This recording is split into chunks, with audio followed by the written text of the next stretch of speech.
Hi friends, welcome to famous kitchen.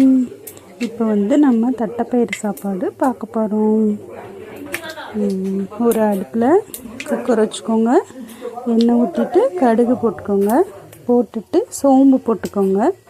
போட்டுட்டு தட்டைப்பயிரை கொஞ்சம் வறுத்து வச்சுக்கோங்க. அது 1/4 டம்ளர் எடுத்துக்கோங்க. தட்டைப்பயிறு இல்லாதனால நான் பாசிப்பயிறு எடுத்திருக்கேன் ஃப்ரெண்ட்ஸ். ஆனால் நீங்கள் தட்டைப்பயிறு எடுத்துக்கோங்க, அது நல்ல டேஸ்ட்டாக இருக்கும் ஃப்ரெண்ட்ஸ். நான் ரெடி பண்ண பிறகு தான் பார்த்தேன், என்கிட்ட தட்டைப்பயிறு இல்லை, அதனால் நான் பாசிப்பயிறு போட்டிருக்கேன். வெங்காயத்தை கருவேப்பிலை போட்டுக்கோங்க.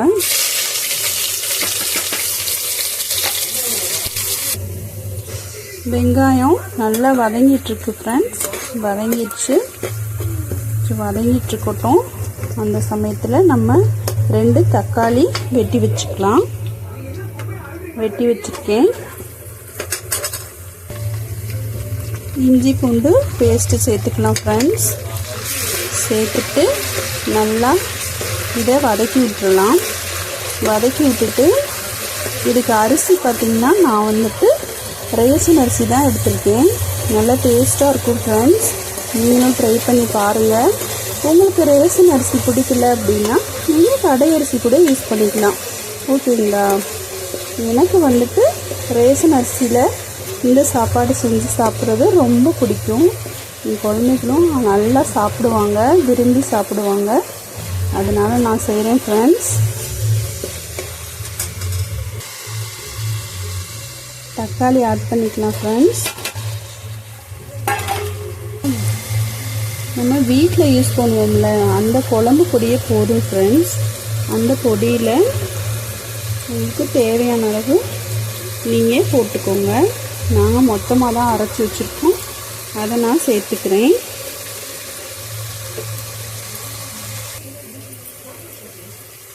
தட்டைப்பயிறு சேர்த்துக்கோங்க ஃப்ரெண்ட்ஸ். நான் பாசிப்பயிறு சேர்த்துருக்கேன். நல்லா ஞாபகம் வச்சுக்கோங்க, தட்டைப்பயிறு சேர்த்துக்கோங்க. சேர்த்துட்டு நல்லா இதை அதிலே கொஞ்சம் ஃப்ரை பண்ணி விட்ருங்க.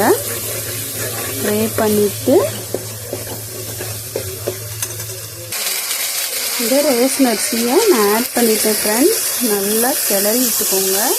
கிளறி விட்டுட்டு நல்லா வாசமே நல்லா பயங்கரமாக இருக்குது ஃப்ரெண்ட்ஸ். நீங்களும் ட்ரை பண்ணி பாருங்கள். ஃப்ரெண்ட்ஸ், சாப்பாடு ரெடி ஆயிடுச்சு. இதை கிளறி விட்டுக்கலாம். நல்லா வந்திருக்கு ஃப்ரெண்ட்ஸ். பாசிப்பயிரும் நல்லா வந்திருக்கு ஃப்ரெண்ட்ஸ். தட்டைப்பயிறு அல்லது பாசிப்பயிறு நீங்கள் சேர்த்துக்கோங்க.